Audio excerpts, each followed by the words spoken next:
আমি বিছানায় শুয়ে আছি। বাবা ১ ঘন্টা ধরে ডেকে, ডেকে উঠালো। আবার শুয়ে পড়লাম। কি লাভ হলো? ঘন্টার মাথা। কোথায় যাব, কি করব ভেবে উঠতে পারছি না। তবে একটা কথা মনে রাখবে যে সময় চলে যাক। মানুষের জীবনে বিছানায় শুয়ে থেকে আর ফ্যানের হাওয়া খেয়ে সুখটাই হচ্ছে খুব মূল্যবান। এটাই তো হচ্ছে মানুষের জীবন।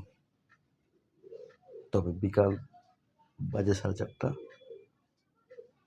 মানুষ ঘুমায় ৮ ঘন্টা আর আমি ঘুমাবো ২৪ ঘন্টা। এটাই বাস্তবতা। প্রত্যেকে ভালো থাকো আর বিছানায় শুয়ে থেকে আরাম করো।